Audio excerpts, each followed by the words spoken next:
Houses, Queen Legery, Mufumasi, Phoubakchao, Ekhai, Heidi Bumfum, the Awang Lekai, Phoubakchao, Ekhai, Awang Lekaidani, Heidi Mufumsi, Tang Tarieta, Akan Mamong, the Cookie militant Singamasung, a quick state force Gimarakta, Central Force of the Yauraga could talk Nakiba, Akan Bagito Doctor, a quickie Rekiko Yamnan, Howariba, Napamsama, Lake, the Bagito Dog, Talkraba, Matunda, Housi, Wariba, Pibam Dumak, when Uchan, another when Logeriba. Mapamasi Sigi, Hausiquina Uriba, Sigi Hek Aquina Mayong of the Uriba Sigi, light Anguba Taliba, LED light Taliba, Mapamsi, Hausi, Cookie, militancing lay in a Tazan Riba Mapamaduni, Mapamasi Degina Aquina Yamnare, Sidana, Hausi Cookie State Porski, Cookie Bunker Sarga, Lady Mapamasini, Harry Mapamasimakadani, Cookie Ranghan, Dead Savenda, Akamong the Kut Tonagivasi, Queen Hausi Ucharaka from Masina, State Forcingi. Houses bunker sarga, Yamna section high alert habitat, Matam Amada Hecta, no way Kamna Bagi Todosi, Torquia Bagi Film, the Adamuk Lady habitat, houses what you film say. Mapamasi the lady ba, musing as okay, what is Anazare,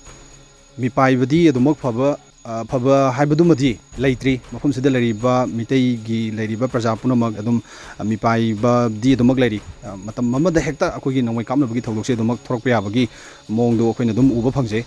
High alert lay habitat, from the Sida Lady Phoubakchao, Ekhai, Awang Lekaida, State Force Kaknatana, Akugi, BSUK, forcing to deploy the Rogalady to Central Leiramle force of the Maglere,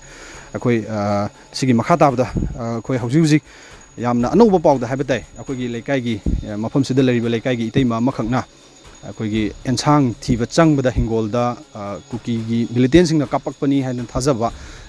Bomb Yamna Sakti labor bomb Wagani and Tazana Badum bomb of Pangagi, Wapam Musulady, Hariba, Mapam the Quay Chalaga, Hariba, Mapam the Ucharka, Hariba bomb the Su, Hausi, Queen Uchari from the Sene, Hariba, Sigi, Mapam Sida, Tema Makakna, Kugi, and Zangti, Chang Bada, Bomb Makak, Leiramle, Hausi, Kugi State Force, Power Pigre, a Kugi bomb expressing Laga, Hariba bomb, Silok Nanaba.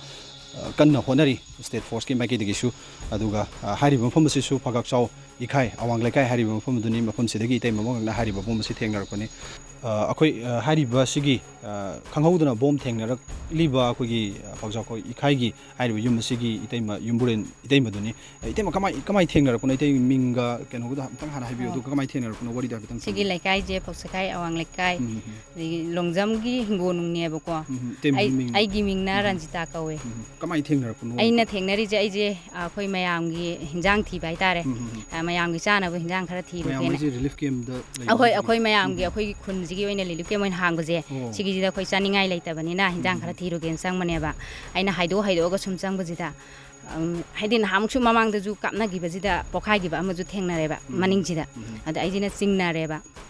Singnare hai maram di mamang da bom tagi hai ba di hai ba adu mafam ji khang da bane aina haido sang ji leiramane ha ba adu da aina angang khara koksile commando khara koksila kan jeng halaka e itai masidi pokhai de aduna sanguranu haidana aije thogle kan ji da aina mayam da hai re ba mayam da haira kan ji da thenga kan da yor e moigi osi jing je adu e itai ma ngasi di nang da di changbiru no ami atai ju loi thokro Tokro Habadi, the Pokara Gadina Taijaro, Nasa Hinga Loy, Huinum, Sangudu Sukalur, no Harameboko, Adu the Agito again, Duk Talamagato again, I use it later. Adu Idema, Husi, Mafam the Ranghan Tang Tareta, Hugi, Nahawari Bama, Nupamasa, Reki, Amadi, Hugi State Force Kim, Musulay, Hidren, and we come to Vito Doctor. Carmaitori, Mafamze, Dum, Hana, Donadum. Lady in a low Yabra, Mayamzi, Caripium the lane. Huzik say Hanagi, Pibam, Habidi, Huzik, Henzi Libani, Henzi Libani, Habidi Moje, a quickie posting ladies, Zuko, Moy Unaragalayeva, Karishu Kutadi, the Gimoina, Kashutoro, Haragadile, Kashutoro Haji Mamang, the Escoach Mina Bomb, the Rockte Haba, Moy later can't and Henzile have a Bankarji Henzile. Aduga moigi bomb joksela ko ji yoksela haba sina ko ji ni pai re haba yum da leiba bu ki jare haba khogi state post na leiring ei de ko moi bunker ji uram deba aduga central gi post leiro kan da di moigi kanu ji bunker ji sum naksinare unare ba aduna khoi di hujik su dum ni pai ba phau re haba athu bu ma patam de ko lokthok piyo haigi aina haijabada ko haidi kukirongi je loina thugai bi gro moina thugai gani haire ko changure thugai dereba adum moi je khanjalaga lai haba asidi khoi nungai te haba khoina leiri ba khoina moi gi di ngo moi gi posting je leire leire haraga moidi su leibane moidi kaimbook tawdeba moigi khuju khulai ji phagal ure moigi haidi kuki gi nupi hingjina pusaraga huji irang matamni lokthokpa yaro haina moidi amuk loksina gareba akoi siju dum tai adu akoi gi di haibadi akoi gi leiriba haidi akoi gi lekai ji da leiriba chen inaw mayam je ni paiba phawre haba leiriba khara nga ijibu ngamak du manjilaktre haba aduna athuba matam da ko akoi gi moigi bunker jin je loi thugai bi ko haininge ba aina moigi hauji sajalaga le hauji sajali ji adu idei moigi hauji relief camp haiba ma pambigi adu Phoubakchao ikhai da leiriba mayam je pulap sida lemina bagi wara sigi mamang da leiriba community hall sida kamaina tawbo koi khunji gi oina hausakhai awang lai kai gi khunje sigi oina koi pulap leijayeba lekai gi nangak leijari bani ba pulap oina leina leijari bani haidi mayam gi mateng haidi akoina khangna jaba adagi akhoi bu nungchiba khara na ko mateng kiraga ne hauji akoina wari sanajari bai tai jagi akogi hauji wari ba situation haiba dai mafum sigi wari ba pawdam du makne akoina hauji tamjari ba sigi yum sigi tai moigi sigi yum sigi hek maning dagi di lobuk adum leire aduga lobuk si dagi yam nakna haiba dai akoina sunga sai yengjaru matam da meter chani faram gadra faram moidra chani gi range dadi orani kuki singi bunker saraga leiba kuki gi militant singi bunker saraga leiba dumak akoina ujai maramasina hairiba itei masingsi mafum sida leriba akogi Khunjashing haiba dai Phoubakchao ikhai awang lekai da leriba Khunjashing si mi paibadu hauji su dumak phatri haibadugi wafam haugi ba jun gi tang kun ma thoida kwakta gi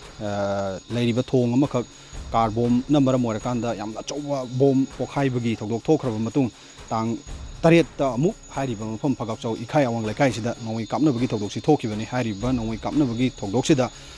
Ahingi tang tereki ahing nongyai pung ani gi swaida reki lekhidre adugi matung nongalamdai akogi nongan bung torpa pung manga taruk swagi matam sida mo akogi state force ki mi masu lekhidabagi thok thokrabani kwakta gi mafam sida akogi bom pokhaiba nongoi kapna bagi